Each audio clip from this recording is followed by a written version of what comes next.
자, 수요일 아침 반찬은 우리 이웃들과 함께 서울의 이슈에 대해 얘기 나눠보는 시간이죠. 오늘은 서울시와 국토부가 연일 갈등을 빚고 있는 한강 신곡 수중보 철거 논란에 대해 얘기 나눠보겠습니다. 네, 신곡보는 1988년 한강에 설치된 수중보인데요. 한강의 취수원 확보 및 바닷물 유입 방지를 위해 지어졌습니다. 그런데 이 신곡보의 실질적 효과는 미미하다는 지적과 함께 최근 녹조 현상까지 발생하자 신곡보를 철거해야 한다는 주장이 다시 제기되고 있는데요. 서울시와 환경단체는 한강 수질 오염을 해소하기 위해 신곡보를 철거해야 한다는 입장인 반면 국토부는 이미 또 다른 생태계가 조성됐고 안보적인 측면에서도 필요하다며 철거 반대 입장을 보이고 있습니다. 그래서 오늘 이 시간에는 서울시민과 함께 이 신곡보 철거 논란에 대해 얘기 나눠보도록 하겠습니다. 전문가가 아닌 만큼 서울시민의 눈높이에서 어떻게 하는 것이 타당한지 논의해 보겠는데요. 나정희 씨와 고태희 씨 자리했습니다. 안녕하세요. 안녕하세요. 네, 어서 오세요. 두 분 먼저 신곡 수중보 오늘 주제인데 네. 위치에 대해서 알고 계신가요? 글쎄요, 너무 바쁘게 살다 보니 네. 신곡보가 어디 있는지 잘 몰랐는데요. 이번 녹조 문제로 또 아침 반찬을 계기로 어디에 있는지 정확하게 알게 됐습니다. 예, 구태희 씨는 네, 역시 마찬가지겠죠? 네. 예. 뭐 신곡보라는 얘기를 자주 듣지 않다 보니까 사실 정확히 어디인지는 몰랐습니다. 네, 그럼 한번 그 신곡 수중보 어디 있는지 우리 시청자 여러분들에게도 같이 한번 전달을 해드리도록 하겠습니다. 화면이 준비되어 있는데요. 네. 네, 보시는 것처럼 신곡보는 이 김포대교 근처에 있는 수중보인데요. 한강 취수원 확보와 바닷물 유입을 막기 위해 1988년에 만들어졌습니다. 그런데 최근 한강에 녹조가 심해진 것이 이 신곡 수중보 때문이라는 지적이 일고 있는데요. 두 분은 서울시민으로서 이 녹조가 심해졌다거나 좀 오염이 됐다 이런 게 좀 요새 좀 느껴지시나요? 네, 한강에 자주 갈 일이 없다 보니까 잘 몰랐었는데 버스를 타고 우연히 지나가게 될 때 녹조가 이렇게 떠 있는 모습을 봤거든요. 그리고 뉴스에서도 요즘에 연일 계속 그 녹조에 대해서 다뤘는데 네. 그것 때문에 많이 알게 됐고요. 그리고 녹조 때문에 또 수중 생물들이 고통받고 있다는 정도로만 인식하고 있습니다. 예. 고태희 씨는 좀 저는 느껴지세요? 집이 은평인데요. 이제 성산대교랑 한강공원을 자주 놀러 가고 있어요. 네. 근데 갈 때 보면 유달리 요즘 물이 좀 색이 탁하다거나 예. 물론 뭐 제가 직접 녹조물에 들어가지 않으니까 뭐 피부로 느껴지진 않지만 물로 딱 봐도 아 녹조가 심하구나라는 걸 느낄 수 있었습니다. 예. 사실 시민들이 이 같은 수중보에 대해서 관심을 갖기가 쉽지 않은데요. 앞서 얘기한 대로 한강 수질과도 직접적인 관련이 된다고 하니까 시민들의 생각을 들어보는 시간을 가져보겠습니다. 두 분은 신곡 수중보 철거해야 된다라고 보시는지 아니면 유지해야 된다고 보시는지 나종희 씨부터 답변해 주실까요? 네, 저는 신곡 수중보를 유지해야 한다고 철거하는 거에 반대하는 입장인데요. 왜냐하면 예. 힘들게 만들어서 그걸 쉽게 걷어내고 조금만 문제 생기면 또 없애고 사실 자연보호 차원에서 생각하면 인간 자체가 또 우리가 도시를 만들고 사는 것 자체가 환경보호에 아주 안 좋잖아요. 예. 지금 아스팔트도 사실 다 걷어내야 돼요. 그래 땅이 숨을 쉬지 않을까요? 그런데 네. 이 녹조 현상을 신곡 수중보에만 있다고 보는 그걸 걷어내면 해결이 될 거라고 생각하는 건 저는 아니라고 생각하는데요. 왜냐하면 이 신곡 수중보에 나타난 녹조 문제는 예. 이 물 자체가 오염됐기 때문이라고 생각하거든요. 생활하수와 오폐수 그런 것들이 문제인데 특히나 이 물속에 질소와 인이 요즘에 많이 포함되어 있어서 녹조의 원인이 되고 있다고 하는데요. 뭐 폭염도 원인이었기도 하지만 네. 또 특히나 생활하수를 처리하는 그 서울 주요 난지 하수 처리장에서 얼마 전에 비가 왔을 때 잘 처리가 되지 못한 물이 방류됐다고 들었거든요. 그래서 저는 그 물이 깨끗하면 녹조도 생기지 않을 거라는 생각이 들고요. 그리고 영국의 템즈강에는 5개나 되는 그 보가 있습니다. 예. 그럼에도 그 깨끗함을 유지할 수 있는 것은 그 하수 처리에 신경을 많이 썼다고 해요. 그래서 저는 이 기온 상승과 수원 그리고 요즘에 마른 장마로 비도 오지 않았기 때문이라고 생각하고요. 보의 문제만으로 보기에는 좀 예. 네. 어렵다고 생각합니다. 한강의 이 녹조 문제는 아무래도 녹조라는 게 그 미생물들이 많이 생기게 되면 생길 수 있는 거기 때문에 그런 하수 처리 문제 때문에 녹조가 심할 것이다라는 얘기를 해주셨는데요. 구태희 씨는 어떻게 생각하시나요? 저는 좀 생각이 다른데요. 예. 일단은 철거를 해야 된다라고 생각을 하고 있고 사실 물 자체에 오염이 있긴 하지만 어쨌든 저희가 계속 노력을 해야 되는 것이고 네. 그 중에 하나가 신곡보가 될 수 있다라고 생각을 합니다. 네. 뭐 물론 영국에 뭐 45개 보가 있다라고 하지만 영국과 우리나라는 기본적으로 지형학적으로 다른 구조이지 않습니까? 환경도 다르고요. 그래서 좀 다르게 생각을 해야 될 것 같고요. 그 신곡 수중보 해체로 인해서 물의 흐름이 생기면 미생물이 늘어날 수밖에 없는 것이죠. 그렇기 때문에 하수 처리 시설을 물론 좀 더 보강을 해야 되겠지만 네. 저희가 녹조가 좀 더 생기지 않는 방향으로 고민을 했을 때 신곡보 해체가 좋지 않느냐라는 생각을 하는 거고요. 물론 이 신곡보 해체로 인해서 생기는 영향들이 있을 거라고 생각을 합니다. 네. 어떤 부분들은 경인 아라뱃길에 문제가 있기도 하고 또 뭐 농업하시는 어업에 종사하시는 네. 분들도 좀 문제가 있다라고 하는데 네. 그런 네. 것들을 좀 잘 연구해서 대책을 세운다라면 충분히 없어져도 가능하지 않을까? 그것이 더 자연으로 돌리는 것이지 않을까라는 생각을 하고 있습니다. 그렇죠. 이 크게 문제가 되고 있는 게 환경과 또 국방, 또 취수 확보 등으로 아마 이렇게 부딪히고 있는 것 같은데요. 네. 두 분이 생각하기에는 그러면 이 신곡보 철거에 있어서 어떤 것이 좀 기준이 돼야 된다고 생각을 하세요? 네, 제가 생각하는 기준은 경제성과 환경인데요. 이 신곡보를 철거하는데 1조 원이라는 어마어마한 돈이 든다고 들었습니다. 저희 세금을 걷어서 신곡보를 만들었는데 이제 와서 지금 녹조 문제를 가지고 또 이거를 바로 철거해야 된다. 한강에는 보가 4개가 있거든요. 그리고 네. 4대강을 통틀어서 16개가 있는데 그렇게 생각한다면 보를 다 철거해야죠. 지금 서울 위 상류만 나타나는 거라서 그나마 다행인데 이 상류에 있는 이 녹조만이라도 제거를 해서 깨끗한 물을 흘려보내면 괜찮다고 생각이 들거든요. 저기 하류 지방에는 도리어 상류에서 지금 비가 넘쳐나지 않기 때문에 하류의 녹조 문제가 없어졌다고 하더라고요. 그만큼 여기 있는 게 넘쳐나지 않기 때문에 생긴 건데 지금 이 위에서 잘 처리를 해야 된다고 생각하거든요. 그래서 이 비용 문제를 생각해야 되고요. 또 환경을 생각해야 되는데 이걸 걷어내면 환경 문제가 또다시 발생을 한다고 생각하거든요. 인간이 손대는 그 자체가 환경 문제인데요. 요즘에 성형 많이 하는데 한 번 하고 나서 2번 하고 더 안 좋아졌다는 분들 많이 얘기 들었는데 우리나라도 물 부족 국가잖아요. 그 보가 없었을 때 쉽게 비가 오지 않았을 때는 강바닥을 드러내고 또 비가 왔을 때는 또 넘쳐났던 홍수도 빈번했던 시절 저 초등학교 시절이 생각이 되는데요.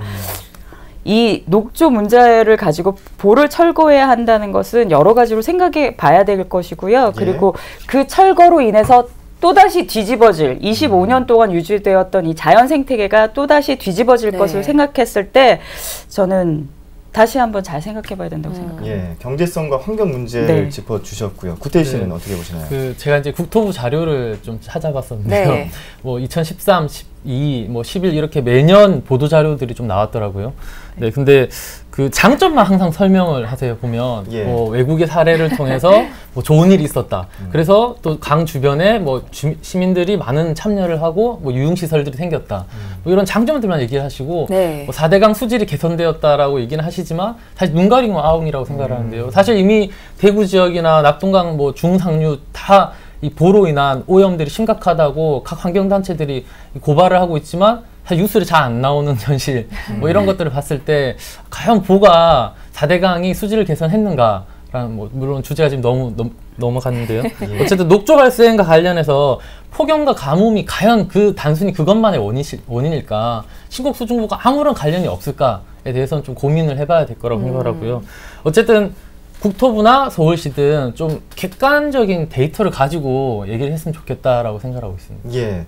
자, 그러면 이제 하나하나 따져보겠습니다. 먼저 보라는 것에 대해서 보를 설치하는 목적에 대해서 얘기를 해봐야 될 것 같은데요. 이 보라는 게 해수 유입을 막고 또 물이 부족할 때 또 차단해서 계속 저장할 수 있는 뭐 그런 기능을 하고 있는데 이런 기능 잘 하고 있다고 보시는지 신곡 수중보에 대해서 기능에 대한 문제 나중에 구태희 씨부터 먼저 얘기해 주실까요?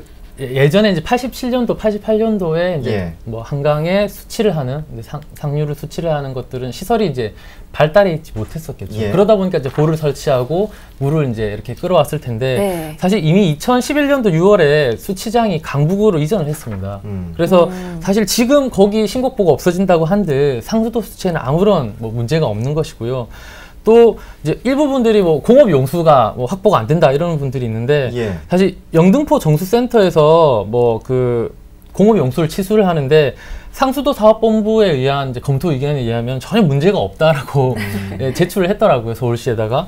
그리고 또 한 가지는 바닷물 유입으로 인한 뭐 염분의 문제인데 예. 그 모의 실험 결과에 의하면 그 염분 기준이 0.482%라고 합니다. 사실은 신곡보의 농업 용수를 써도 뭐 없어져도 전혀 문제가 없다라는 그런 이제 결과를 본 적이 있는데요. 예. 그래서 저는 뭐 이런 상황에서 굳이 신곡보가 필요한가라고 생각하고 있습니다. 그러니까 염분 농도가 0.482%면은 농업 용수로 사용해도 네, 충분히 가능한 염분 농도라는 거죠. 네, 나종희 씨 어떻게 보시나요? 네, 고양시 하청과 담당자가 네. 신곡 수중보가 철거되면 수위가 1.5에서 2m가량 낮아져서 네. 장항 습지의 10%가 물에 잠기고요. 그리고 어민의 어업 활동에 지장을 주고 또 농업용수 공급을 위한 양수장의 취수에 문제가 생기는 것으로 조사됐다고 합니다. 네. 그 철거에 앞서서 이런 문제가 해결돼야 한다고 말했는데요. 물을 깨끗하게 잘 관리하기 위한 노력에 의해서 우리가 용수를 확보하기 위해서 보를 설치하고 그만큼의 많은 효과가 있었다고 저는 생각합니다. 네. 그런데 또 이제 보가 생기면 뭐 녹조 발생에 대해서 얘기를 많이 하게 되는데 그 네. 이후로 이제 물의 유속이 느려지면서 물이 갇히면 녹조 발생 등의 어떤 환경 오염이 생긴다 이런 게 주장이거든요. 네. 이에 대해서는 또 국토부가 보가 갑자기 생긴 건 아니니까요. 유독 그렇죠. 올해 녹조가 심한 거는 단순히 신곡보 탓이라고는 할 수 없다는 게 또 지적인데 이에 대해서는 어떻게 보시나요, 구태희 씨? 그 이제 아까 얘기 드렸던 국토부의 보도 자료를 살펴보면 그러니까 지금 올해만 있었던 게 아니라 이미 작년, 재작년에도 꾸준히 그 녹조 현상들이 있어 왔었고요. 물론 올해 유독 가뭄이 심하고 온도가 상승하다 보니까 더욱 심해진 결과라고 보고 있고요. 예. 물론 이제 신곡보 탓으로만 할 수는 없겠죠. 그렇겠죠. 근데 이제 그것도 일정 부분 영향을 주니까 신곡보를 좀 더 좋은 방향으로 해결해 보자라고 얘기를 하는 것이고요. 그 최근 들어서 뭐 대가뭄 얘기도 나오고 있고 또 한반도에 지금 기온 상승이라든지 이런 환경적인 변화들이 있기 때문에 뭐 그럼 그 환경에 따라서 저희도 이제 변화해야 되겠죠. 네. 예전에와 다르게. 네, 그렇기 때문에 저는 좀 더 이 녹조 현상이 신곡보만 문제는 아니지만 그래도 좀 살펴봐야 되지 않나라고 예. 생각하고 있습니다. 나종희 씨는 어떻게 생각하세요? 네, 올해는 폭염으로 기온이 상승했고 또 마른 장마라서 비도 내리지 않아서 녹조의 주요한 원인이 됐다고 하잖아요. 전문가들도 유례없는 가뭄과 하수라고 입을 모았는데요. 네. 아울러 부족한 하수 처리 시설로 인해서 더 이 물이 깨끗하게 방류가 안 돼서 더 부채질했다고 녹조를 부추겼다고 하는데요. 보가 있어서 유속이 느려지긴 하겠지만 왜 이번에 유독 그 녹조가 크게 발생했을까요? 녹조 발생에 영향을 주었을 개연성은 있지만 한강 녹조의 필요 충분 조건이라고는 생각되지 않거든요. 예. 도리어 우리의 생활 하수나 폐수 이런 것들이 깨끗하게 정화되지 않고 내보내면 아무리 보를 철거한다 하더라도 그 안에 있는 물이 더러우면 녹조는 계속해서 생기는 거죠. 네, 예. 그렇죠. 그러니까 유속만의 문제는 아니고 일단은 수질 자체가 깨끗해야 그렇죠. 된다라는 걸 지적을 해주셨고요. 또 하나가 국토부가 이 건설 이후에 25년이 지났기 때문에 생태계에 교란을 줄 수가 있다라는 얘기를 네. 해주셨거든요. 그 나종희 씨도 그런 부분에 대해서 지적을 아까 해주셨는데 네, 네. 여기에 대해서 뭐 추가적으로 얘기해 주실 게 있다면요? 네, 맞는 말씀이라고 생각되고요. 25년이라고 하면 강산이 2번하고 반이 바뀌는 결코 짧지 않은 기간이잖아요. 네. 그로 인해서 또 다른 생태계가 생겨났다고 들었어요. 유속이 빠를 때 살았던 그 수생 식물들이 이제 빠른 다른 곳으로 이동을 했고요. 유속이 느린 지금 현재 그 유속이 느린 것에 맞는 그런 수생 생물들이 지금 살고 있다고 들었는데 네. 뭐 71개나 된다고 하더라고요. 한 종류나. 전에는 그거의 반 정도가 됐었는데 지금 이렇게 배로 불어났거든요.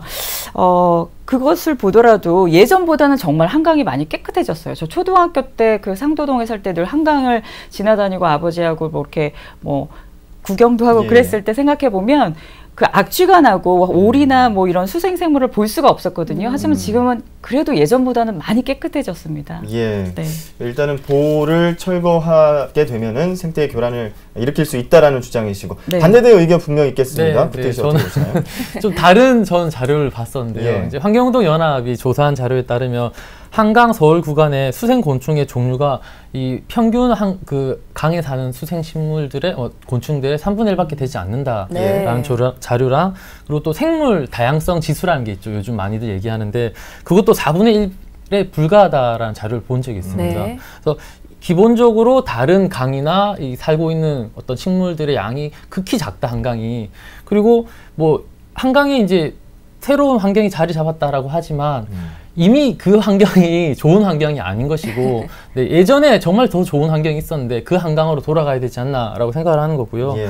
뭐 이미 지금 수중이 뭐 해체하고 자연 그대로 돌아가는 것이 저는 좀 더 자연적으로 그리고 예전의 한강 모습을 살려내는 것이지 않을까라고 생각을 하고 있습니다. 예. 그리고 한 가지 더 추가드리면 그 국토부에서 발표한 수중 생물종의 다양한 뭐 늘어났다라는 네. 것들이 보면 매년 가뭄이나 안 좋았던 시기에 연도는 빼져 있고 예. 그 항상 좀 뭐 좋았던 연도만 이렇게 해서 늘어났다라는 자료를 이렇게 내놨더라고요. 연도별로 자료가 없습니다. 그래서 그런 것들도 저는 좀 궁금하더라고요. 과연 진실이 무엇인지.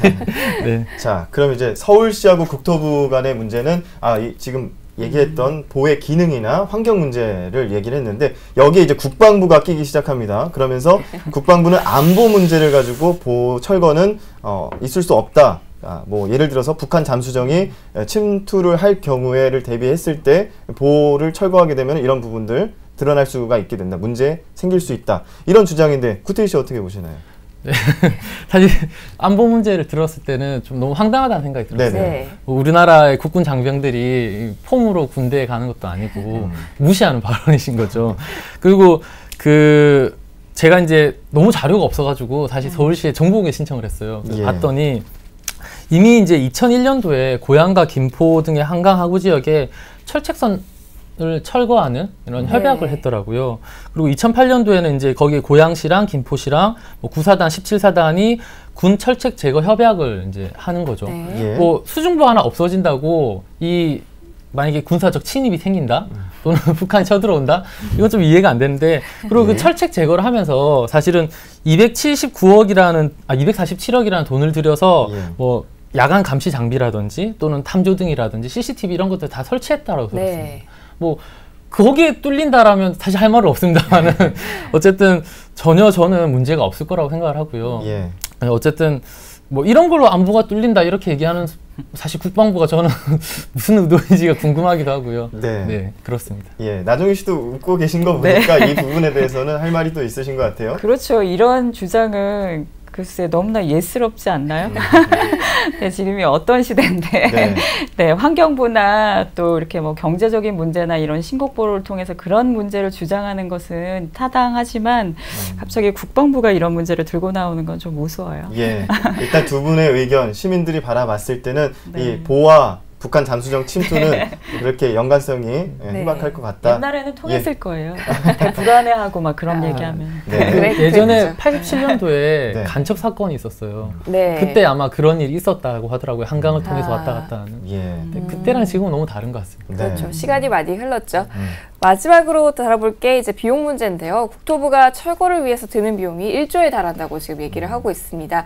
생각해보면 참 만만치 않은 비용이잖아요. 그렇죠. 이거에 대해서 두 분은 어떻게 보시는지 나종희 씨 먼저 대답하시면. 네, 지금 소술지 아나운서가 말씀하신 것처럼 철거 비용이 정말 천문학적인 숫자인 1조 원이나 든다고 하죠.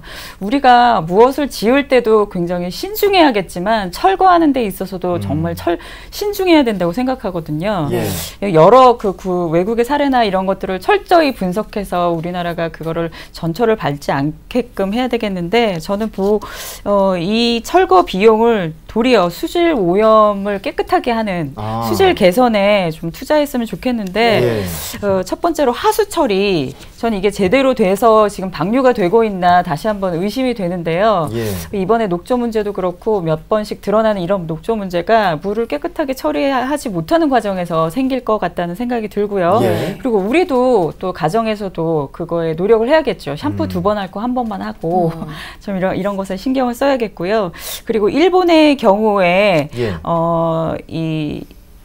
그 물을 깨끗하게 하기 위해서 강 200m당 마이크로 버블 그 생성기라는 걸 설치해서 수중 내 용존 산소량을 높여줘서 수중 생물이 자라고 그리고 물도 깨끗하게 정화하고 녹조도 생기지 않게 한다고 들었거든요. 이런 설치도 해보는 것도 생각해 볼 만하고요. 그리고 또 선진국에서는 녹조를 제거해서 이것을 자원화한다고 하는데요. 미국과 일본에서는 녹조를 수거해서 비료로 만들었는데 그 품질이 아주 우수하고요. 천연 식물성 비료라고 해요. 화학 비료는 뿌려졌을 때 금방 사라지고 빗물에 쓸려가는 반면 이 천연 비료는 오랫동안 지속돼서 식물이 생장하는 데 많은 도움이 된다고 합니다. 그래서 이렇게 하는 것도 좋고요. 그리고 마지막으로 녹조를 이용해서 바이오 에너지를 생산하는데 팜유의 10배의 효과가 있대요. 그래서 이것을 위해서 2010년도에 미국에서는 약 1,000억 원을 들여서 투자를 해서 이거를 개발을 하고 있다고. 이용해서 그렇죠. 바이오 에너지를 생산할 수 있다. 네네네. 그래서 10배의 효과가 있대요. 그래서 이걸로 차량도 운행할 수 있고요. 그래서 우리나라도 녹조를 제거해야만 하는, 완전 박멸해야 하는 나쁜 거로만 생각하지 말고요. 이거를 잘 연구해서 투자할 수 있는 걸 생각해야 되겠고요. 그리고 또 이렇게 다양한 해결책이 있고 녹조를 활용해서 자원화할 수 있으니까요. 고비용과 또 다른 생태계 파괴를 일으키는 저는 철거 문제만큼은 다시 생각해 주셨으면 하고요. 또 일부는 열었다 닫았다 할 수 있다고 들었거든요. 그런 것도 활용하면 되잖아요. 그렇죠. 해외 사례도 얘기를 해주셨는데 일본의 경우에는 녹조를 제거하기 위한 방법에 대해서 있었고 미국 같은 경우 녹조를 또 활용하는 방법 이런 것도 생각해 볼 수 있다라는 그런 말씀이셨는데 구태희 씨는 이런 준설 비용 1조 원 들어간다 어떻게 보시나요? 일단 새로운 사실을 좀 알게 됐어요. 일본이나 어쨌든 좀 좋은 사례라고 생각을 하고 있어요. 근데 1조 원 가지고 얘기를 하자라면 그 1조 원이 도대체 어디서 나오는 근거인 것인지가 저는 좀 궁금한데요. 이 국토부 자료는 이제 이 신곡보 하나 해체하는데 1조 원이 든다라는 얘기가 아니라 이 4대강에, 한강에 있는 모든 보를 다 없애고 그 보를 없앰으로 인해서 생겨나는 치수장과 관련된 시설들을 이전하는 그러니까 치수장이 한 12개가 되더라고요. 한강에만. 그런 치수장, 보를 모두 다 이전하는 거에 대한 모든 비용이라고 얘기를 하는 것 같은데 좀 더 이제 1조 원에 대한 객관적인 데이터가 필요하다고 생각을 하고요. 너무 1조 원 막 이러니까 거대한 돈이고 막 너무 커 보이니까 이러면 하면 안 돼라고 생각할 수 있을 것 같은데 사실 그렇게 부풀려서 얘기하기보다는 정확하게 진짜 어디에 비용이 들어가는지 그리고 그 경제성을 따졌을 때 어디가 더 효과적인지 는 좀 같이 토론을 하면 좋겠다는 그렇죠. 한 가지 더 덧붙이면 그 1조 원은 국토부의 주장이고 서울시에서는 45억 원 정도가 된다고 하니까 비용적인 차이도 있는 것으로 좀 확인할 수가 있습니다. 제가 아침 반차 좋아하는 이유가 바로 이런 거예요. 많은 것들을 배울 수 있고. 그렇죠. 현재 현재 2차 분석조사 결과를 보고 국토부가 좀 신중하게 판단하겠다는 입장을 보이고 있는데요. 두 분은 이 수중보 철거 논란에 있어서 마지막으로 이것만은 꼭 생각을 해봐야겠다라고 하는 것들 좀 말씀해 주시죠. 나정희 씨. 녹조는 우리나라만의 문제가 아니죠. 전 세계의 현상인데요. 영국, 미국, 일본, 중국 등 전 세계적으로 지금 녹조가 발생하고 있는데 그 원인을 생각해 보면 수중보만은 아니죠. 온도가 상승하고 기온이 상승해서 전 세계적으로 기온 상승으로 나타나는 일인데요. 미국 지도를 한번 이렇게 전문가가 보여줬는데요. 산악지대를 제외하고는 전 국토가 초록으로 물들어 있더라고요. 그만큼 녹조가 심각한데요. 그래서 이거를 자원화하고 또 녹조 제거선을 수시로 여름철에만 발생하잖아요. 수시로 이렇게 띄워서 녹조는 또 여름에 낮이 되면 공기주머니가 있어서 물 위로, 수면 위로 떠오르더라고요. 광합성을 하려고. 그래서 걷어내기도 쉽대요. 그래서 그렇게 해서 녹조 제거선을 이용해서 걷어내고 또 그것과 함께 쓰레기 제거 작업, 수거 예. 작업도 네. 함께 해서 수시로 강 속에 있는 그런 쓰레기들을 제거를 해서 물을 깨끗하게 유지했으면 좋겠고요. 그리고 우리도 가정에서의 노력이 필요하다고 생각합니다. 우리 가정에서부터 생활하수를 깨끗하게 방류를 할 수 있게끔 예. 여러 가지 그런 화학 재료, 샴푸, 그렇죠. 린스나 또 바디 제품들 많이 쓰시잖아요. 이런 것들, 그리고 퐁퐁이나 이런 여러 가지 그런 세제류, 이런 것들을 좀 잘 줄이는 노력부터 시작돼야 되겠고요. 이런 것들을 복합적으로 잘 생각해서 우리가 서로 물을 깨끗하게 하는 그런 신경을 써야 되겠다고 생각합니다. 예. 네. 구태희 씨 마지막으로 네. 해주시죠. 그 지난 7월에 이제 환경운동연합이랑 그 대한하천학회가 이 한강 녹조 사태 원인과 대책 그리고 이제 신곡보 철거는 필요한가라는 주제로 토론회를 열었더라고요. 전문가들이 그리고 시민사회단체가 모여서 토론을 열었는데 이 국토부는 이제 연구 결과만 계속 받아보고 있는 것이죠. 네. 그리고 국토부랑 서울시랑 너무 다른 이야기들이 오고 가고 있어요. 아까 얘기하신 것처럼 뭐 1조 원과 45억 너무 큰 차이가 나는 네. 것이죠. 그래서 좀 더 앞에 공개적으로 나와서 어떤 것이 문제이고 어떤 것이 정말 해결해야 될 것인지를 좀 토론하면서 네. 해결하면 좋겠다고 생각을 하고요. 그 무엇보다 사실은 아까 얘기하신 것처럼 환경이 중요하죠. 다들 환경 하는데 사실 저희가 살아갈 또 세상이고 또 우리 후대가 또 살아갈 세상인데 그 환경들을 좀 더 좋게 물려줘야 되지 않겠습니까? 네. 지금 우리도 마찬가지로 환경이 오염될수록 저희가 힘들어지잖아요. 그렇죠. 여러 가지로. 그래서 그런 환경 말만 외칠 것이 아니라 좀 더 환경 지켜가면서 정말 무엇이 필요한지 고민하면서 예, 신곡부 얘기도 같이 논의하면 좋겠다고 생각합니다. 네. 예. 한강 녹조 현상으로 인해서 신곡 수중보 철거해야 한다라는 이야기들이 나오고 있습니다. 오늘 아침 반찬에서 두 분 모시고 이 문제에 대해서 얘기 나눠봤는데요. 다각도로 이야기할 수 있어서 시민과 이야기를 했지만 전문가 두 분을 모셔놓고 얘기했다라는 생각도 듭니다. 오늘 두 분 고맙습니다. 감사합니다.